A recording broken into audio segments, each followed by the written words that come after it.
Alô, galera ligada no SDT na bancada. Estamos começando mais uma edição, dessa vez falando de uma efeméride que completou 30 anos em 2019. Como vocês podem ver no título, trataremos do desastre de Hillsborough.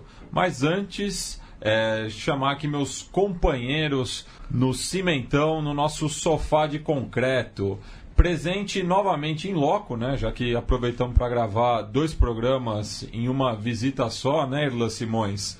Está ele, o nosso delinquente intelectual. Faz de conta que eu fui e voltei, né? Então, nossa grande Central 3 saiu aí distribuindo passagens, mas estamos aqui de novo. A quinzena que passou, né? Como a gente gravou junto, não vai ter menção, né? Mas quem sabe depois a gente retoma se alguma coisa, né, que não tem deixado de acontecer no futebol brasileiro, coisas importantes, ela retornar. E esse é um programa especial, né? Eu acho que era um que a gente vinha se cobrando bastante de fazer e acabou adiando por causa de algumas pautas também que estavam inadiáveis. E é o aniversário de 30 anos dessa tragédia que mudou o futebol mundial. Bem, e presente também no estúdio Mané Garrincha está Gabriel Brito, o guerrilheiro da informação. Tudo bom, Gabriel? Tudo bem, Matias? Salve, salve, centralinos que nos escutam fielmente. É sempre bom estar aqui nos estúdios da Central 3, os estúdios Mané Garrincha, esse ano com menos frequência, mas sem deixar de perder esse elo importantíssimo aí, já para dialogar com o apelido que você me coloca, essa trincheira midiática fundamental. Bueno, então eu passo a bola para o Irlan introduzir o tema, né, para quem não conhece em detalhes o que significou essa tragédia que, conforme foi dito, mudou, né, o futebol mundial. Pouca coisa mudou a história do futebol de maneira tão impactante quanto a tragédia de Hillsborough. Talvez igualado em termos de relevância com a profissionalização do esporte, esse episódio foi o ponto de partida de uma série de transformações que se mostram indispensáveis para compreender o futebol contemporâneo. Foram 96 mortos e quase 800 feridos. Números que entraram para a história e se juntaram a episódios anteriores, como a tragédia de Heysel, em 1985, e desencadearam a entrada do Estado comandado por Margaret Thatcher no sentido de estabelecer uma nova ordem no futebol global. O famoso relatório Taylor criou parâmetros de segurança e responsabilidade. Ao seu lado, a abertura de capital dos clubes levou o futebol inglês a um novo patamar, marcado pela entrada de grandes proprietários internacionais. Do outro lado, uma elitização, criticada até por treinadores e atletas, que até hoje marcam o ambiente dos estádios. Vista como o grande campeonato do mundo, a Premier League tem um modelo de negócio irrepetível em outras partes do mundo, mas faz a cabeça de muita gente na crônica esportiva e na gestão dos esportes, que acha que, né, é um modelo a ser adotado em qualquer ambiente, inclusive no Brasil. No entanto, a criminalização dos torcedores do Liverpool sempre encontrou resistência. Em 2012, 23 anos após a tragédia, o governo do líder conservador David Cameron reconheceu as fraudes que permearam a investigação de Hillsborough e pediu desculpas às famílias dos mortos. Mas aí a história já tinha sido escrita. Esse é um caso repleto de história mal contada, desinformação e manipulação histórica, né? Então, hoje aqui na bancada a gente se comprometeu a retomar todos os pontos centrais que envolvem essa tragédia e recontar também o que não é falado, né? O outro lado da história que precisa ser colocado em xeque hoje, 30 anos depois, até porque coisas muito parecidas aconteceram inclusive no futebol brasileiro, né? E eu acho que a gente deveria começar inclusive a falar o que era o hooliganismo inglês de fato, né? Mais do que um fenômeno social, né, relacionado a uma classe popular que deveria ser excluída dos estádios, como eles falavam, para que o futebol inglês chegasse onde chegou. Para falar do hooliganismo, né, a gente tem que recuperar a etimologia da palavra hooligan, né, que a maioria dos estudos sobre o tema aponta que era uma família irlandesa que vivia em Londres, que era hooligan, e que, como bons irlandeses, gostavam de sair na mão, de fazer na mão, né? E então não é um fenômeno recente. A própria história do futebol é marcada pela violência, né? Desde os jogos medievais que deram origem ao futebol moderno, né? Regrado da segunda metade do século XIX, mas a gente vê episódios de hooliganismo desde sempre, né? Inclusive aqui no Brasil tem registro de brigas entre torcedores já na década de 1910. Então não é um fenômeno recente, só que existia uma escalada de violência no futebol inglês. E no futebol inglês, a violência ela perpassava outros setores sociais também, né? De certa forma, contaminava o futebol por conta disso. Até por uma questão de crise econômica, de recessão. O próprio governo encarava esses torcedores, né, generalizava todos os torcedores como hooligans, porque também muitos torcedores tinham uma forte presença nos sindicatos. Isso principalmente na cidade de Sheffield, né, que liderou uma das principais greves do período, né, dos mineradores, inclusive numa breve aliança, né, entre as torcidas do Sheffield United e do Wednesday, que é o proprietário do estádio de Hillsborough. Então o governo entendia os torcedores hooligans ou não como inimigos por conta das atividades de fora dos estádios. E se a gente vai falar de mudança no estatuto legal dos clubes de futebol e da própria gestão do futebol, vale mencionar que por causa da greve dos mineradores houve mudanças na lei inglesa no sentido de se relacionar com questões de greve, de direito de greve também, por conta dessa paralisação histórica dos mineradores ingleses. Aí estamos falando de uma classe trabalhadora do século XX, né, de um dos países, do país pioneiro da Revolução Industrial, que já se encontrava nos seus estertores. Esse processo aí de economia baseada na indústria já se encontrava nos seus estertores e vivia a transição para a financiarização, né, um dos marcos principais da introdução do neoliberalismo nas relações socioeconômicas, e tem na Inglaterra como grande protagonista. E aí a gente vai ver adiante aí na discussão do programa como o futebol vira um instrumento dessa passagem de um modelo econômico para outro, dentro e fora de campo, né? Retomando também, né, a questão do hooliganismo em si, na segunda metade da década de 1980 começam a surgir diversos episódios de violência que mostrava que o Estado não estava dando conta, né?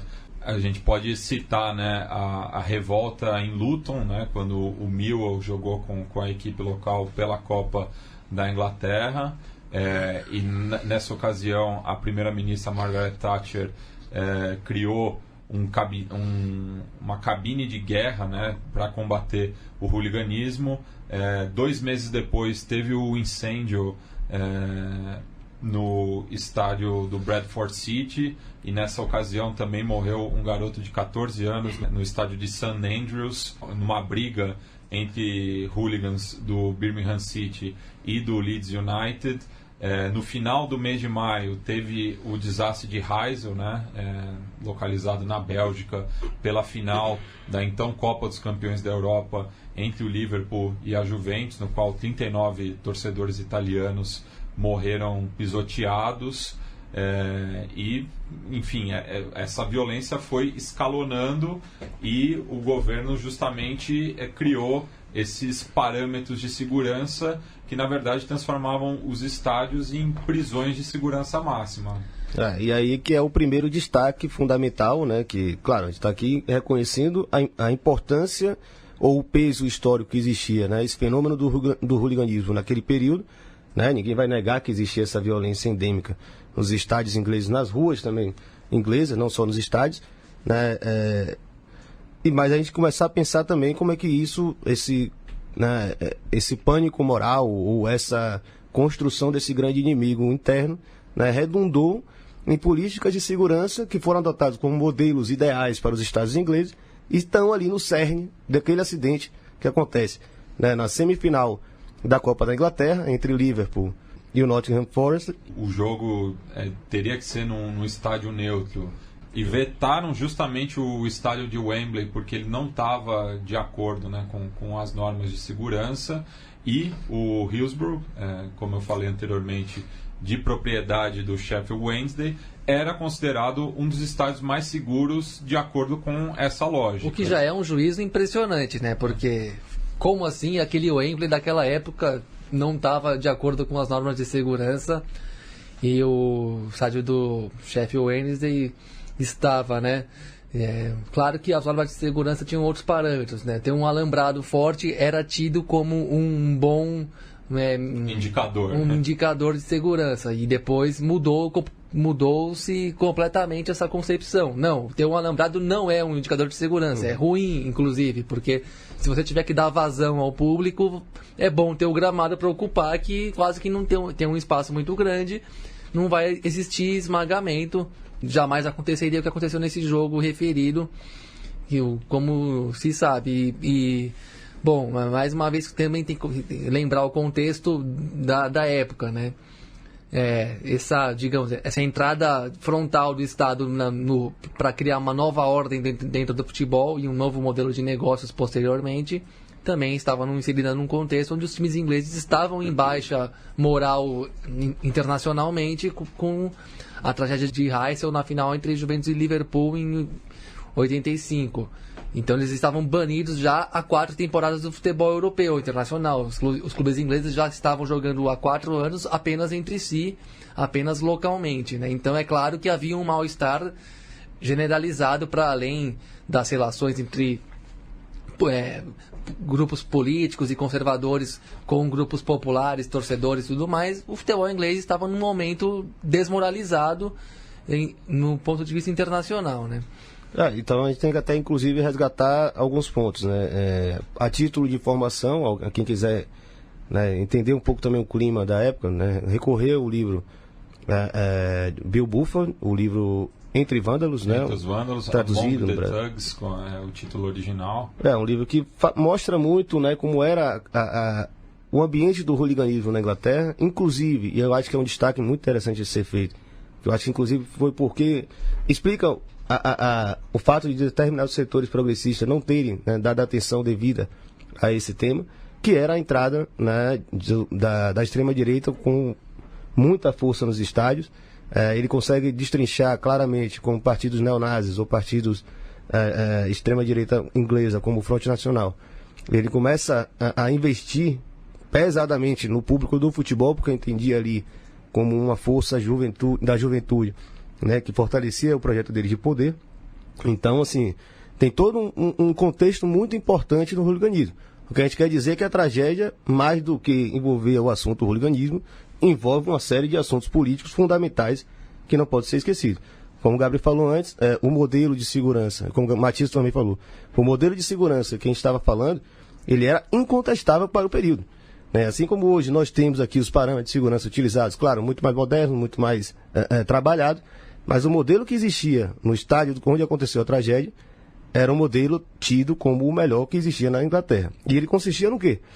Era você setorizar cada vez mais o estádio, você dividir o estádio, uma única tribuna, por exemplo, que foi o que aconteceu aquele acidente, ela era dividida em 3 setores, né, 2 grades cortavam aquela tribuna em 3 setores, que acabou criando uma superlotação no primeiro desses 3 setores, e esse acidente, também com um processo de negligência absurda da Scotland Yard, que não permitiu a fuga desses torcedores para o estádio, esse acidente se deu, para dentro do campo, no caso, esse acidente se deu com o esmagamento das pessoas.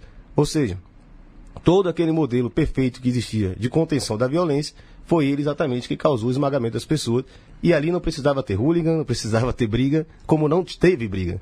Né? É o mais importante ser destacado. E cabe lembrar também, né, que a Inglaterra conseguiu combater o hooliganismo quando tratou essa questão de uma forma inteligente, né?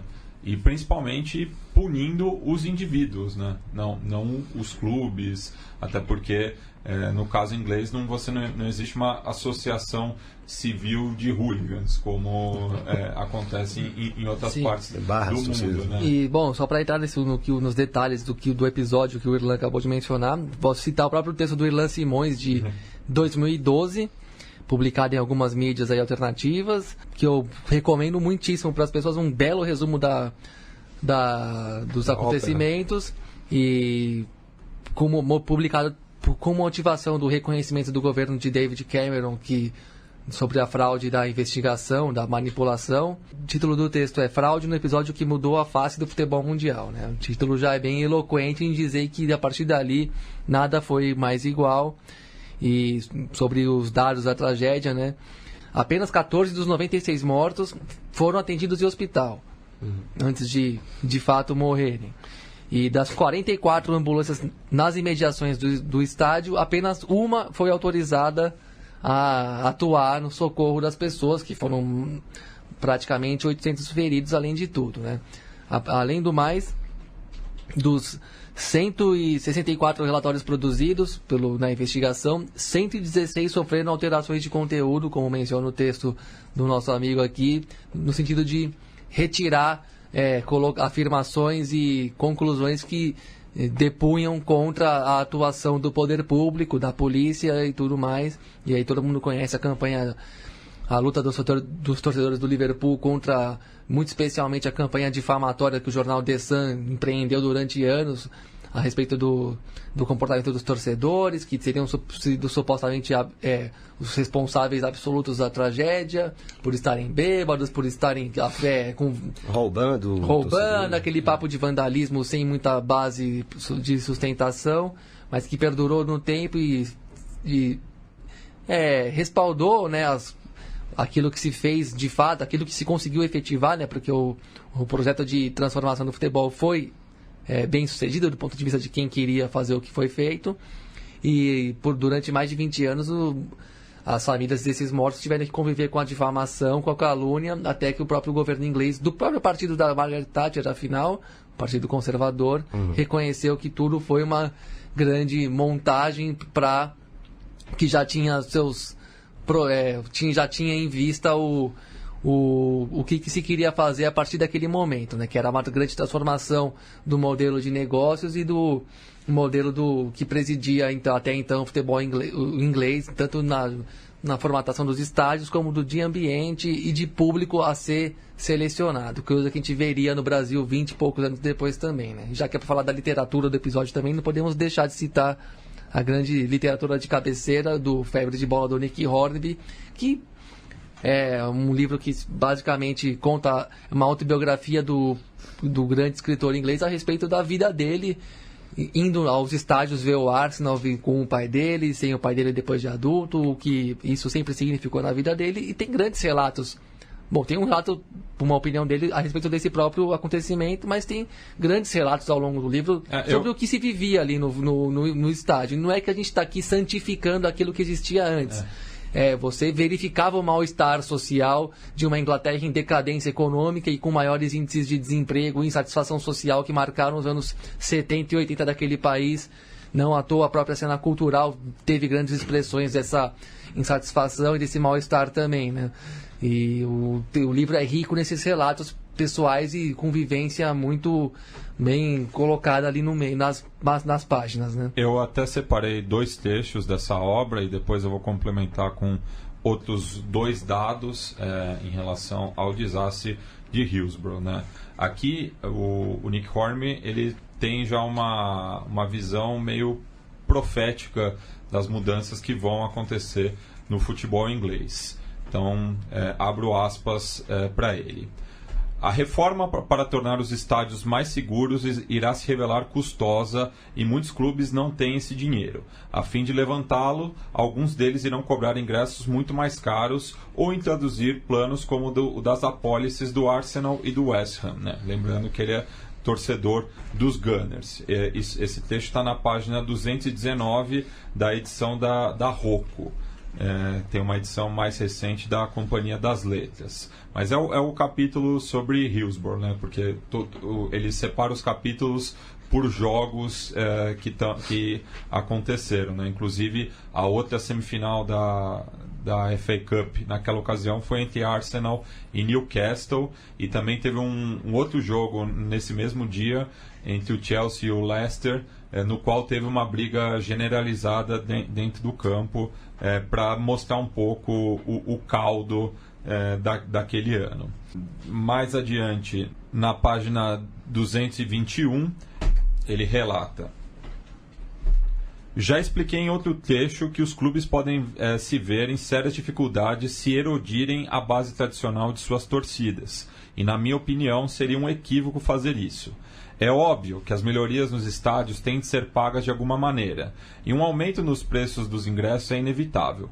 A maioria de nós aceita pagar uns trocados a mais para ver os nossos times. Os planos de apólices do Arsenal e do West Ham, contudo, vão muito além disso.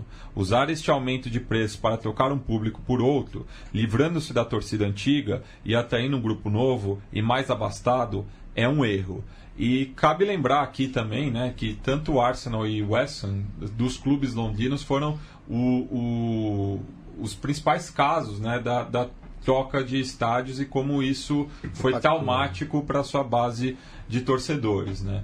E voltando um pouco ao episódio de Hillsborough propriamente, a gente nota, né, que das 96 vítimas, 78 eram menores de 30 anos, né? E inclusive 38 eram menores de 20 anos, então representa um grande número aí das vítimas. E desses números, 6 eram mulheres. Então mostra aí um recorte interessante sobre a média de idade desses torcedores. E também, por relatos da época e outras publicações, é quase unânime, né, entre os torcedores de que a repressão da polícia de Yorkshire era muito grande, né? Ela é considerada por muitos como a mais violenta desse período, muitas vezes até atiçando o comportamento violento dos torcedores, não só dos hooligans. E aí a gente vê, depois de uma série de informações que foram colocadas, inclusive relatos, né, como o caso de Hillsborough, ele é uma grande farsa em diversos sentidos, né? A primeira farsa foi a policial, né, a fraude dos relatórios oficiais com relação ao que aconteceu de fato dentro do estádio, né? E era muito fácil, até hoje é fácil, na verdade, você colocar qualquer problema dentro dos estádios na conta dos que vocês chamam de bandidos travestidos de torcedores, né? Como se bandido não pudesse ser torcedor, mas tudo bem. Mas é isso, a primeira grande farsa é essa policial. A segunda é a farsa política, isso é fato. No dia seguinte ao acidente, Thatcher viaja para o estádio, visita todo o estádio e começa a fazer uma grande campanha, né, contra o hooliganismo, assim como ela fazia com os mineiros, né, como ela fazia com os sindicatos em geral, como ela fazia com todas as associações civis, fazia com os direitos sociais como um todo, né, e aí e cabe lembrar que quem ouve a gente, porventura, tem algum tipo de simpatia por Thatcher. Né, vamos citar até o próprio Tim Vickers. Né? Se ele lamenta da morte dela, lamentou a morte dela, não, ele lamentou o nascimento dela. Ela foi, e aí é outro ponto, inclusive. A gente fala muito de como o futebol é apropriado em termos de propaganda política por governos totalitários, ou governos, né, fascistas, ou governos mais concentradores. E a gente esquece de lembrar que os neoliberaizinhos sempre gostaram muito. Né? Mas se alguém não entendeu que governos neoliberais são totalitários, é porque está um pouco atrasado. Está meio perdido. Perdeu o bonde. Eu acho que aqui quem ouve na bancada está precisando entender logo isso, que é meio que a gente frisa aqui o tempo todo. E essa farsa política de Thatcher já acontecia no momento que ela começava a estar decadente, e 3 anos depois ela perde a eleição para nunca mais voltar. Né? Tem que lembrar disso. Ela tentou usar o caso Hillsborough como uma peça de propaganda política dela, além de todos os interesses financeiros e econômicos que Gabriel citou muito bem. Né? Que existia ali um pano de fundo necessário, uma transformação do mundo, do capital financeiro, e o futebol estaria aí como essa grande indústria. E eu acho que a principal também, que não pode deixar de ser citada, são as outras duas grandes faces. A midiática, o caso do The Sun, né? Sem essa estrutura midiática, boa parte dessas farsas não se sustentariam, e elas estavam ali passando através das folhas, das páginas e do The Sun, principalmente, mas toda a grande mídia comercial. E o outro, que eu acho que pouca gente fala, que é a farsa do desempenho esportivo dos clubes ingleses. Né? E aí a gente até quer destacar aqui. Se você pegar as páginas de jornal, ou pegar os relatos de até muitos jornalistas brasileiros sobre esse caso, eles falavam que os clubes ingleses eram decadentes no momento. Né? E a gente fez o levantamento aqui. E como era antes da tragédia de Heysel, em 85, ou seja, já eram 4 anos sem ingleses em competições internacionais. Antes disso, como era, Matias? Isso, a gente, pegando as duas principais competições europeias do período, né, a gente vê um predomínio dos clubes ingleses, né? O Liverpool, ele ganha 3 Copas dos Campeões da Europa e chega à final de outra, né? Justamente a tragédia de Heysel. O Aston Villa é campeão em 82 e o Nottingham Forest é campeão em 79 e 80.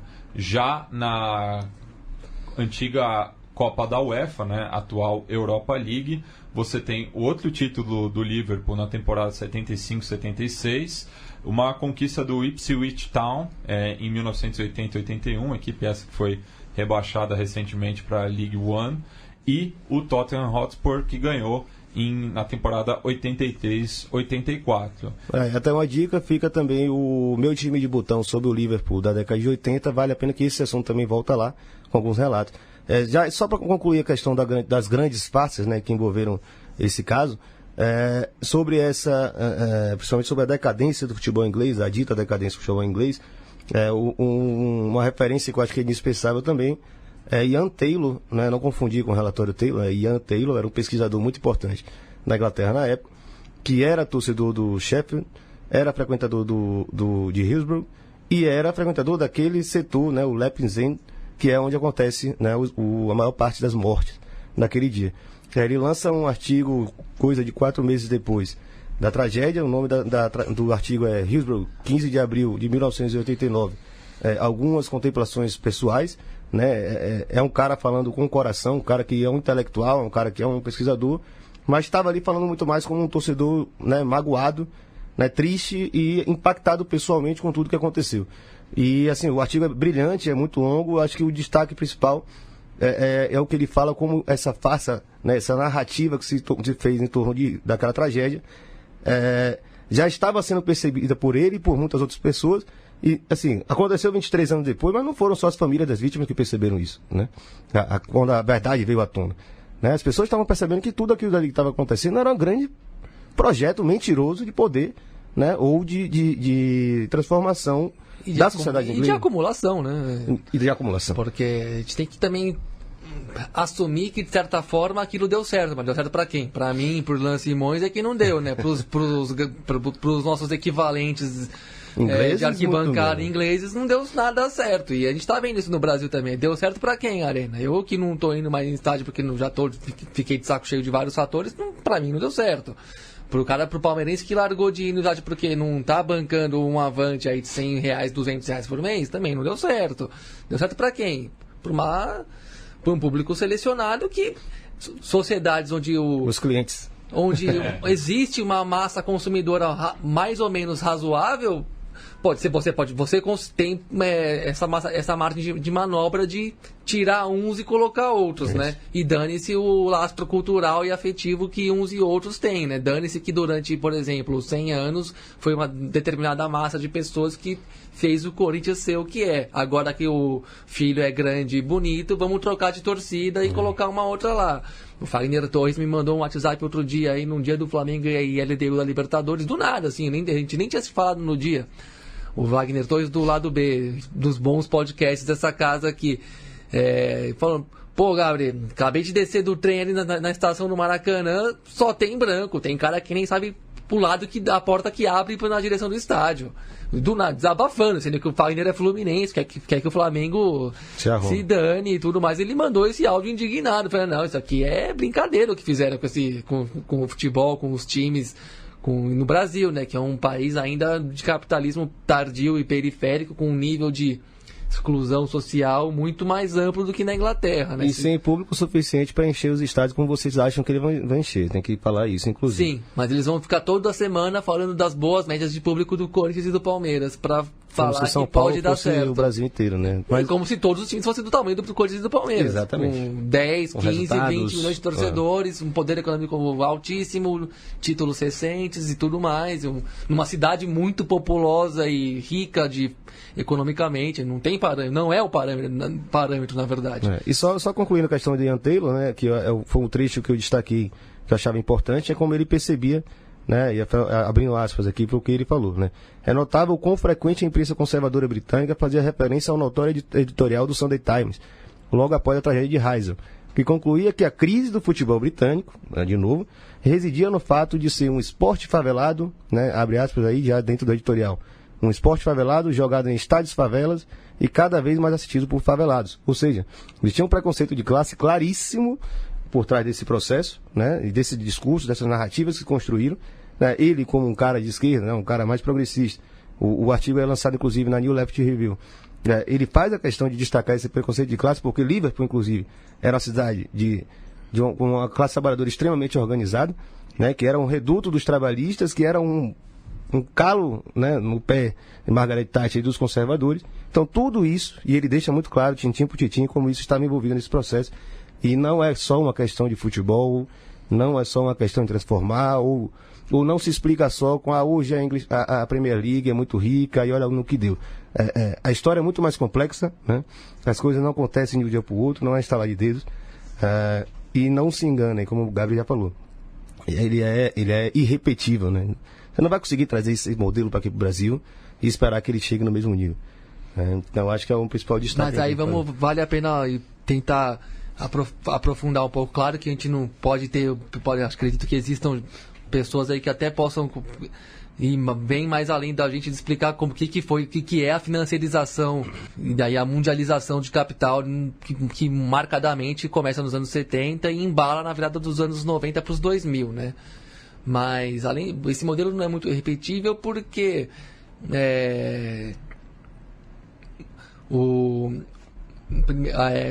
você não tem grandes proprietários de riqueza em uma quantidade tão grande assim. A economia inglesa ela passou de uma matriz industrial nas últimas décadas para uma matriz financeira, por uma questão de avanço tecnológico, informacional, uma economia que deixou de ser mais manufatureira para ser alguma coisa mais da terceira e quarta revoluções industriais de economias da tecnologia, da informação, da comunicação, da produção, digamos, mais abstrata e do trabalho mais abstrato, que não deixam de ser trabalho por sinal, mas aí é outra discussão. E a Bolsa Londrina, uma das maiores do mundo, ela legalizou o ingresso desses grandes capitalistas, alguns deles muito contestados, de países como a própria Rússia, do Oriente Médio, da Tailândia, inclusive magnatas que não tiveram a mesma possibilidade de entrar em outros países europeus, da Europa Ocidental, porque não eram vistos como idôneos, eram vistos como usurpadores do poder econômico local, por uma visão já, que eu vou dizer sarcasticamente, romântica do capitalismo, né? Sendo que, na verdade, o capitalismo real é isso aí mesmo, é saquear tudo e concentrar a renda. E nesses países de menor nível de maior controle social, menor nível de democracia e maior nível de desigualdade também, aparecem esses grandes déspotas aí também, os russos do pós-União Soviética, não os ucranianos, até de países do antigo bloco soviético mais periféricos, mas que também tiveram seus milionários, puderam entrar na Inglaterra e não puderam entrar nos outros países. Por quê? Porque a Inglaterra também, e isso foi política de Estado para além do futebol, a gente não vai ter mais as indústrias porque elas estão acabando, estão migrando para os países mais periféricos onde a mão de obra é mais barata. E o que nós vamos fazer então, já que a gente não vai ter mais indústria? E até por isso é uma época de grandes greves no país. Bom, vamos financiarizar e vamos virar um grande destino para esses fluxos de grandes capitais que precisam aportar em algum lugar seguro. E aí a gente emite títulos de dívida, abre capitalização de tudo quanto é empresa e de tudo quanto é tipo de negócio, internacionaliza a nossa economia e o futebol é uma grande bandeira, um grande cartão de visita do nosso país. Olha o que vocês podem investir aqui. No Manchester United, uma paixão nacional, um clube internacionalmente conhecido e admirado. Também pega a influência histórica, outra coisa que não dá para repetir, por exemplo, no Brasil, a influência geopolítica histórica da Inglaterra, que durante 400 anos reinou pelo mundo, né? Então criou fluxos e intercâmbios com povos diferentes de um jeito que não tem como outros países fazerem. Então é uma referência. O futebol inglês virou uma referência cultural e econômica muito grande. E isso atrai divisas, né? Você, por exemplo, dar um exemplo até mais simplório, mas quanta gente não viaja para a Inglaterra por causa do futebol? É só você ver as imagens dos jogos em inglês, quando dá uma focalizada na torcida, que até porque fica muito perto do campo, quando você vê torcedores que claramente são de outros países, outros grupos étnicos e tudo mais. O que é? Existe um turismo futebolístico na Inglaterra e na Europa de um modo geral. Isso quer dizer o quê? Que é bom só pro time que tem aquele japonês que foi ver o jogo do time? Não, isso é bom pro país, atrai divisas, atrai dinheiro. É um cartão de visitas do país globalmente, para além do futebol. É parte do roteiro. É um giro econômico, exato, é um giro econômico que extrapolou as fronteiras do futebol e da renda de um jogo, da renda do estádio, da receita de um time de futebol. Não é à toa que o Estado abriu o olho para isso e percebeu que o futebol era uma grande ponta de lança para financiarizar a economia e usar os clubes como algumas das empresas, né, vamos dizer assim, entre aspas, a atraírem grandes capitais estrangeiros que poderiam se sediar e se legalizar em alguns casos, porque muitos desses magnatas não podiam trabalhar em outros países, então a Inglaterra foi lá, abriu as pernas para isso. Não, aqui vocês podem estacionar o dinheiro de vocês, botar na City Londrina e tá tudo certo, a gente fica emitindo títulos aí do Estado inglês para vocês investirem, a gente aumenta até a dívida pública para vocês manterem seus investimentos aqui e também minimamente preservar o antigo estado de bem-estar social que o neoliberalismo tanto atacou na Inglaterra, que ainda até hoje consegue ser exemplo de algumas coisas de conquistas sociais e de políticas públicas, mas que tem um custo, e o custo, em boa parte, temos que reconhecer, ele é bancado por esses fluxos financeiros que, no entanto, não tem como você reproduzir em escala multiplicada por aí, né? Não dá para todo o país abrir uma bolsa de valores igual a de Londres. Jamais. E atrair o mesmo o mesmo fluxo econômico, né? Ninguém vai só atrás de clube de futebol lá, né? Então tá indo atrás de muitas outras coisas. Um último ponto que eu acho que era importante a gente fazer dar uma comentada, eu acho que exatamente por causa disso existe na bancada, né? Para trazer a realidade para aqui para o campo do futebol, a gente conseguir interpretar as coisas de uma forma mais concreta. Eu acho que é a questão das consequências da transformação inglesa, né, no futebol do mundo, né? A gente falou do ponto de vista da economia do futebol como um todo. A Inglaterra hoje é a ponta de lança muito mais por questões terceiras do que uma transformação de pós-Hillsborough, como muitos falam, como muitos acham que até hoje é verdade isso. Mas, de todo modo, o modelo de estádio, né, que a Inglaterra adota na década de 90, ele de fato é uma quebra de paradigmas do que a gente tinha até então, né? O futebol era de fato um esporte que ainda admitia ou autorizava, digamos assim, um público muito mais festivo, um público muito mais popular e menos comportado, né, menos um perfil espectador, como já era, por exemplo, na indústria do esporte norte-americano, por exemplo. Aquilo já estava consolidado há muito tempo. O modelo de arena nos Estados Unidos vem da 270. Né, no futebol, principalmente europeu e sul-americano, aí existia essa limitação, né, desse conceito. Ou seja, quando vem uma tragédia como essa, você tem uma quebra de um tabu, digamos assim, né? Você tem aquela ideia, o futebol não é mais esse esporte das massas. O futebol não é mais o esporte do povão. O futebol agora é um esporte que virou um grande negócio, os estádios são transformados, o público será um novo, o povão vai ver na TV. E isso você vai ver com frases ano atrás ano, inclusive no Brasil, principalmente no Brasil. Né? E aí, só antes da gente voltar, queria colocar, né, uma opinião de um cara que é uma referência nessa discussão no Brasil, que é o Gilmar Mascarenhas, que deixou aí um recadinho pra gente. A gente ouvir e a gente retoma. Olá, boa noite a todos que acompanham essa plataforma fantástica que o Irlan Simões aí e outros conduzem. Dele recebi o convite para falar um pouco sobre a tragédia de Hillsborough, 89, e a repercussão disso, desde o relatório Taylor. Bom, acho que basicamente começar dizendo que esse relatório foi muito menos um relatório, foi muito mais um pacote, uma espécie de um receituário sobre como deveriam ser os estádios. Muito menos um estudo sobre os estádios e muito mais uma imposição de um desenho novo de estádio, desenho esse que atendia plenamente aos interesses de grandes agentes do futebol, sobretudo a grande mídia televisiva, né? E, bom, a história, ela anda, né? As estruturas sociais, elas caminham segundo forças, segundo as inclinações, as tendências em curso, mas também existem alguns fatos isolados que acabam sendo fatores que vão acelerar o tempo histórico. Assim foi Hillsborough, né, que foi um desastre, mas que caiu como uma luva para aqueles que estavam interessados em redesenhar o estádio, interessados em sedimentar essa nova cultura do futebol, assim a gente chama. Então esse processo de transformação do estádio, que até onde me consta, quem criou a expressão arenização foi o próprio Irlan Simões, essa arenização ela incide sobre a vida das pessoas, ela cai como um tsunami aí sobre um espaço que eu vejo como um patrimônio histórico, que é o chamado Estádio das Massas.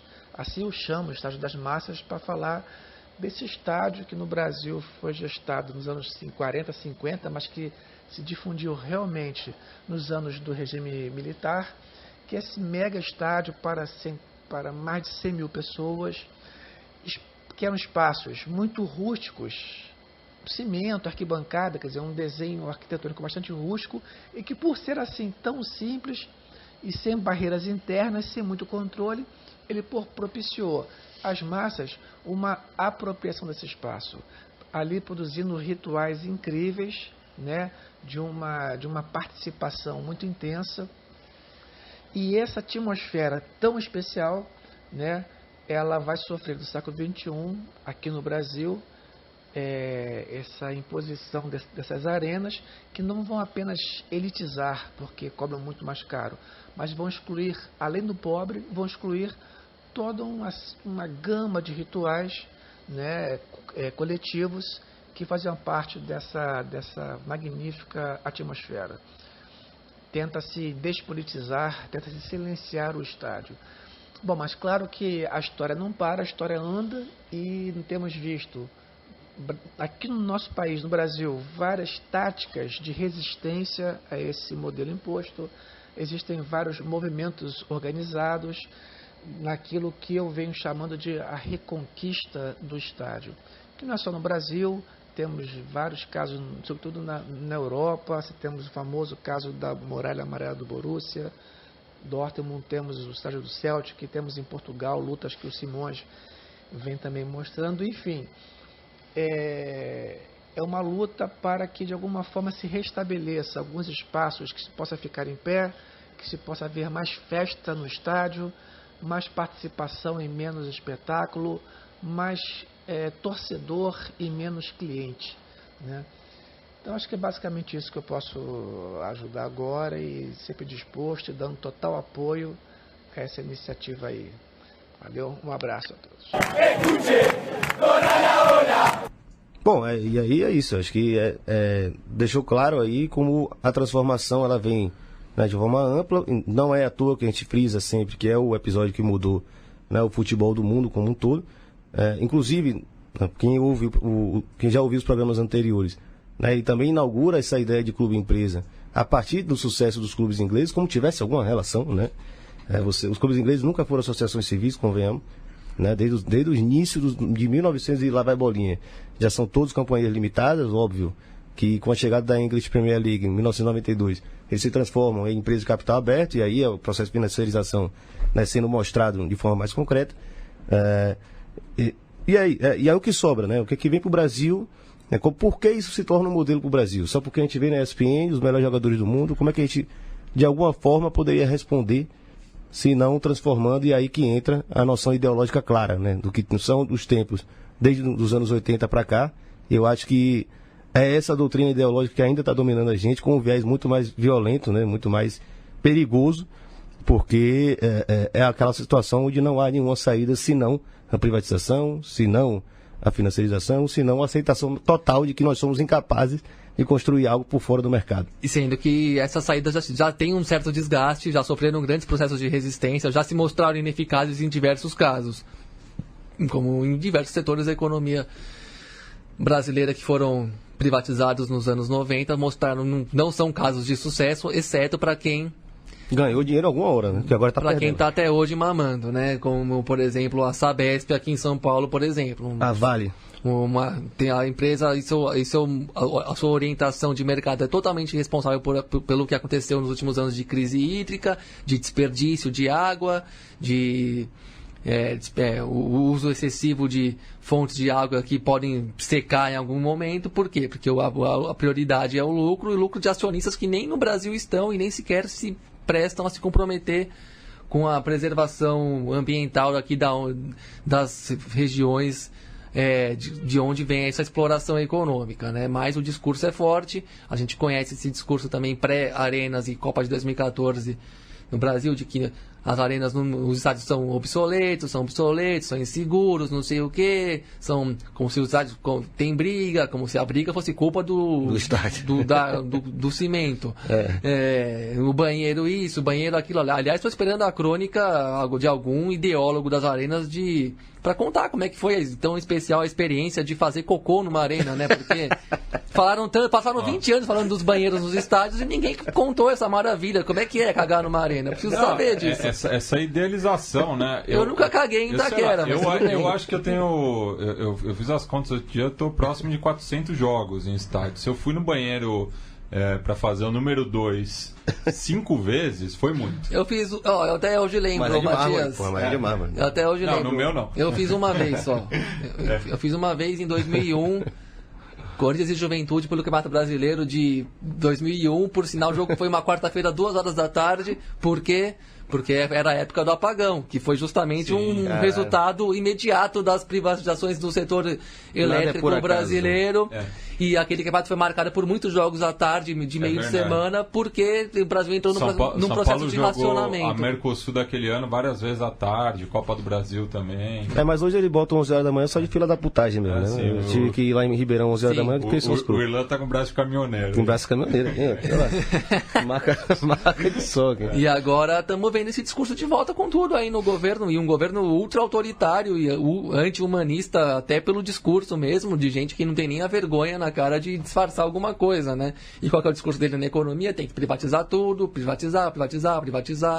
E tá aí, claro, a Petrobras, a joia da coroa, né? O grande sonho privatista é se apoderar de vez da grande petroleira brasileira. E aí, quando a gasolina chegar em R$10, talvez as pessoas percebam de uma vez por todas o que é uma privatização, né? E, enfim, o que importa aqui é ressaltar o discurso, né? Quando começam a bater demais num sentido só. Isso aqui não funciona. Aí, quando negociam para um determinado grupo econômico, acaba a apuração do assunto, né? Outro grande exemplo... Quem falou não fala mais nada, né? Se deu errado, não fala mais nada. Exato. Privatização dos aeroportos brasileiros é um exemplo, assim, outro exemplo gigantesco, né? De causa aéreo. Pauta permanente da mídia dominante, hegemônica, aí durante 5, 10 anos, então...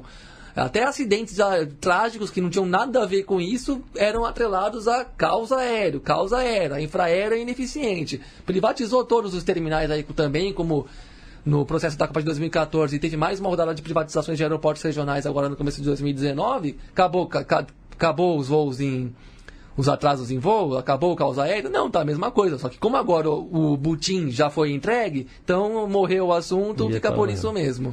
Mas, inclusive é isso. Vai ter gente que vai estar se perguntando, o que você tem, que porra que vocês estão falando aí tem a ver com futebol? Tudo. Tem tudo a ver com futebol. O futebol não tá ali numa redoma. O futebol não está isolado do mundo que a gente vive e do que vem em torno dele. Porque os grupos que estão explorando as arenas e, por exemplo, os aeroportos são mais ou menos os mesmos.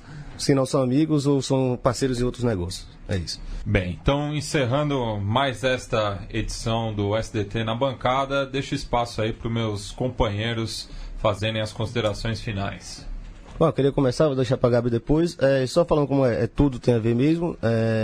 E explicar. A gente fala muito futebol neoliberal como fosse um processo histórico. Né? Alguns historiadores usam isso, alguns pesquisadores usam.